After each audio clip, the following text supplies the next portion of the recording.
നമസ്കാരം, പുതിയൊരു വീഡിയോയിലേക്ക് ഏവർക്കും സ്വാഗതം. ഇന്ന് നമ്മൾ സംസാരിക്കുന്നത് നമ്മുടെ വീടുകളിൽ സാധാരണ കണ്ടുവരുന്ന ഈ ഭിത്തികളിലൊക്കെ പൊട്ടി ഇളകി മാറുന്നു, അതുപോലെ ഭിത്തി മുഴുവൻ ലീക്കേജ് വരുന്നു. വീട് പണിയെല്ലാം കഴിഞ്ഞു കഴിയുമ്പോൾ ഒരു വർഷമോ അല്ലെങ്കിൽ 2 വർഷമോ കഴിഞ്ഞു കഴിയുമ്പോൾ ഭിത്തിയിലൊക്കെ നനവ് പടർന്നു പിടിക്കുന്നു.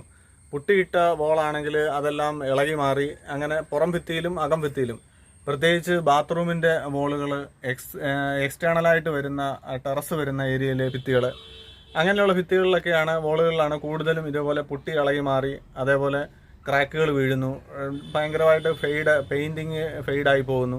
അങ്ങനെ പല രീതിയിൽ ഡാമേജ് വരുന്നു ഭിത്തിയിൽ. അതെന്തുകൊണ്ടാണ് അങ്ങനെ വരുന്നത്? അങ്ങനെ വരാൻ എല്ലാ ഭിത്തിയിലും വരുന്നില്ല. എന്നാലേ ബാത്റൂം വരുന്ന വോളിൽ, അപ്പോൾ എല്ലാവരുടെയും വിചാരം ബാത്റൂമിൻ്റെ ടാപ്പ് ലീക്കായിരിക്കാം, അല്ലെങ്കിൽ പൈപ്പ് ലൈനിൽ എന്തെങ്കിലും ലീക്കേജ് കാണാം. അങ്ങനെയൊക്കെയുള്ള പ്രശ്നങ്ങൾ കൊണ്ടാണ് വരുന്നതെന്ന് നമ്മൾ വിചാരിച്ച് പൈപ്പൊക്കെ പൊട്ടിച്ച് അതൊക്കെ അതിനകത്ത് എന്തെങ്കിലും ലീക്കേജ് ഉണ്ടോ എന്ന് നോക്കും. പക്ഷെങ്കിൽ അത് മാത്രമായിരിക്കത്തില്ല, എന്ത് കാരണം കൊണ്ടായിരിക്കും ഇങ്ങനെ വരാൻ സാധ്യതയുള്ള. അതൊരു കാരണം ഇത് തന്നെയാണ്. പൈപ്പിൻ്റെ ലീക്കേജ് എവിടെയെങ്കിലും ചെറിയ ഒരു മുട്ടുസൂചിയുടെ അതിലും ചെറിയൊരു ഹോൾ ഉണ്ടെങ്കിൽ പോലും ചെറിയ ഡ്രോപ്പായിട്ട് വെള്ളം വേണിട്ട് ഭിത്തിയിൽ പടർന്നു പിടിക്കും. പിന്നെ വരുന്ന വേറൊരു കാര്യമാണ് ഈ ടെറസിൽ നിന്നുള്ള നമ്മൾ മഴ പെയ്യുമ്പോൾ ടെറസിലേക്ക് വീഴുന്ന വെള്ളം അടിച്ച് ഭിത്തിയിൽ കയറി അങ്ങനെ ലീക്ക് വരും.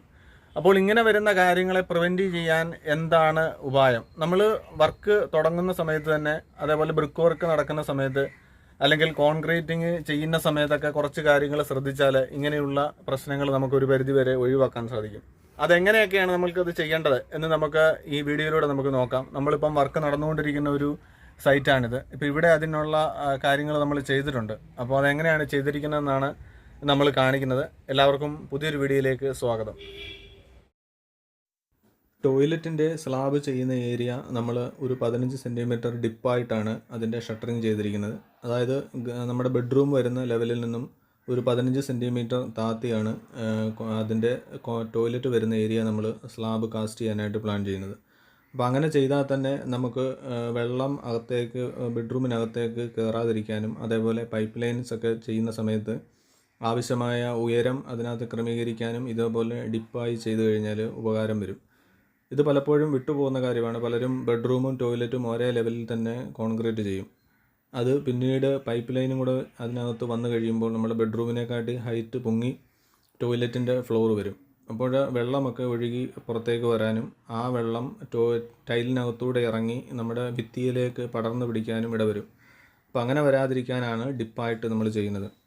ഡിപ്പായി കോൺക്രീറ്റ് ചെയ്തത് മാത്രം പോരാ, അതിൻ്റെ മുകളിൽ നമ്മളൊരു 5 സെൻറ്റിമീറ്റർ, മിനിമം ഒരു 2 ഇഞ്ച് കനത്തിലെങ്കിലും ഒരു കോൺക്രീറ്റ് കർബ് ചെയ്തിട്ടുണ്ട്. ഇതേപോലെ ഒരു സ്റ്റെപ്പ് പോലെ കോൺക്രീറ്റ് ചെയ്തിട്ട് അതിൻ്റെ മുകളിലാണ് നമ്മൾ ബ്രിക്ക് വർക്ക് സ്റ്റാർട്ട് ചെയ്തിരിക്കുന്നത്.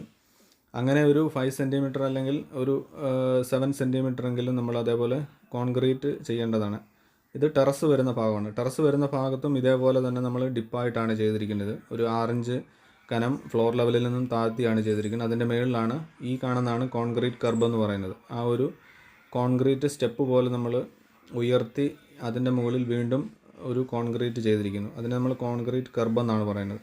അതിൻ്റെ മുകളിലേക്കാണ് നമ്മൾ ബ്രിക്ക് വർക്ക് സ്റ്റാർട്ട് ചെയ്തിരിക്കുന്നത്. ഇത് ടോയ്ലറ്റിൻ്റെ ബ്രിക്ക് വർക്ക് കഴിഞ്ഞുള്ള വ്യൂ ആണ്. ഇവിടെ നിങ്ങൾക്ക് കണ്ടാൽ മനസ്സിലാകും, ഇതിൻ്റെ ആ ടോയ്ലറ്റിൻ്റെ ഡിപ്പ് കൂടാതെ അതിൻ്റെ മുകളിലേക്ക് ഒരു 2 ഇഞ്ചും കൂടെ നമ്മൾ കോൺക്രീറ്റ് ചെയ്തിട്ടുണ്ട്. അങ്ങനെ ഒരു കർബ് ചെയ്തിരിക്കുന്നത് ഈ ടോയ്ലറ്റിനുള്ളിലേക്ക് ഇറങ്ങുന്ന വെള്ളം ഈ ഭിത്തിയിലേക്ക് പടർന്നു പിടിക്കാതിരിക്കാനാണ് ഇതേപോലെയുള്ള കോൺക്രീറ്റ് കർബ് നമ്മൾ ഇതുപോലെ ചെയ്തിരിക്കുന്നത്.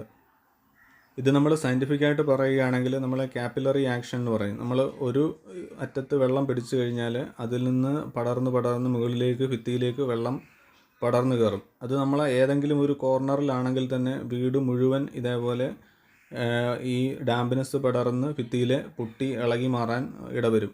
അതുകൊണ്ടാണ് കൂടുതലും ഇതേപോലെയുള്ള ഡാമ്പ്നെസ് വരുന്നത്. ഇതേപോലെ ടെറസ് ഏരിയയിലും വെള്ളം ഡയറക്റ്റ് മഴ പെയ്യുമ്പോൾ ഈ ടെറസിൽ വീണിട്ട് ഒഴുകി പോകാതെ വരുന്ന വെള്ളം ഈ ഭിത്തിയിലേക്ക് ഇതേപോലെ പടർന്ന് പിടിച്ചിട്ട് ഇത് ഡാമ്പ്നെസ് വരുന്നു. ഇത് ബ്രിക്കാണെങ്കിലും സിമെൻറ്റ് കട്ടയാണെങ്കിലും ഇതേപോലെ പടർന്ന് ഭിത്തിയിൽ നനവ് വരും. എന്നാൽ കോൺക്രീറ്റ് ആണെങ്കിൽ അങ്ങനെ ഒരു പ്രശ്നം വരത്തില്ല. കോൺക്രീറ്റിലേക്ക് ഡാമ്പ്നെസ് പടർന്ന് പിടിക്കാനുള്ള സാധ്യത കുറവാണ്. അതുകൊണ്ടാണ് ഒരു ഡാമ്പ് പ്രൂഫ് കോഴ്സായിട്ട് നമ്മൾ ആ കോൺക്രീറ്റ് അവിടെ ചെയ്ത് അതിനെ ആ രീതിയിൽ ആക്ട് ചെയ്യുന്നത്. അപ്പോൾ ഇങ്ങനെയുള്ള രീതിയിൽ നമ്മൾ അതിനെ പ്രൊട്ടക്റ്റ് ചെയ്യുകയാണെങ്കിൽ ഭിത്തിയിലേക്ക് നനവ് വരാതെ നല്ല രീതിയിൽ അതിനെ പ്രൊട്ടക്റ്റ് ചെയ്യാനായിട്ട് സാധിക്കും. ഇത് കൂടാതെ പിന്നെ ഈ ഫ്ലോർ നമ്മൾ പ്ലാസ്റ്ററിങ് കഴിഞ്ഞ ശേഷം വീണ്ടും ഇത് ക്ലീൻ ചെയ്ത് ഇതിൽ വാട്ടർ പ്രൂഫിങ് ചെയ്യും. 1-2 കോട്ടിങ് വാട്ടർ പ്രൂഫ് ചെയ്തതിന് ശേഷം അത് പ്ലാസ്റ്ററിങ്ങും കൂടെ ചെയ്യും. പ്ലാസ്റ്ററിങ്ങും ചെയ്തതിന് ശേഷമാണ് നമ്മൾ പിന്നീട് പ്ലംബിംഗ് ലൈൻസുകൾ അതിൽ ചെയ്യുന്നത്. അതിൻ്റെ വേസ്റ്റ് വാട്ടറും വാട്ടർ ലൈനും അതിനകത്ത് പിന്നീടാണ് നമ്മളത് ഫിക്സ് ചെയ്യുന്നത്. അപ്പോൾ നമുക്ക് ഒരു തരത്തിലുള്ള ലീക്കേജും ഇതിൽ നിന്ന് ഫ്ലോറിലേക്ക് വരത്തില്ല.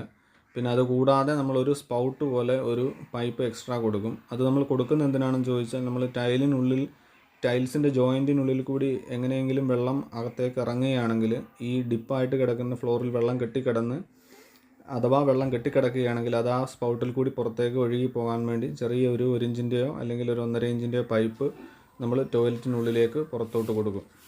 എല്ലാവർക്കും ഇന്ന് പറഞ്ഞ കാര്യങ്ങൾ ഉപകാരപ്പെട്ടു എന്ന് വിശ്വസിക്കുന്നു. ഉപകാരപ്പെട്ടെങ്കിൽ ഈ വീഡിയോ ഒന്ന് ലൈക്ക് ചെയ്യുക. അതേപോലെ ഇതിനെപ്പറ്റി അറിയാത്തവർക്ക് ഈ വീഡിയോ ഒന്ന് ഷെയർ ചെയ്ത് കൊടുക്കുക. അതുപോലെ വീട് പണിയുമായിട്ട് ബന്ധപ്പെട്ടുള്ള വീഡിയോകളാണ് നമ്മുടെ ഈ ചാനൽ കൂടുതലും അപ്ലോഡ് ചെയ്തുകൊണ്ടിരിക്കുന്നത്. ധാരാളം വീഡിയോകൾ അപ്ലോഡ് ചെയ്തിട്ടുണ്ട്. കാണാത്തവർക്കൊക്കെ അത് കാണാവുന്നതാണ്. അതേപോലെ ഈ ചാനൽ ആദ്യമായിട്ടാണ് കാണുന്നതെങ്കിൽ ഈ ചാനലൊന്ന് സബ്സ്ക്രൈബും കൂടെ ചെയ്യുക. അറിയാത്തവർക്ക് ഈ വീഡിയോ ഒന്ന് ഷെയർ ചെയ്ത് കൊടുക്കുക. അപ്പോൾ പുതിയൊരു വീഡിയോയിൽ പുതിയൊരു വിഷയമായിട്ട് വീണ്ടും കാണാം. എല്ലാവർക്കും നന്ദി. Thanks for watching.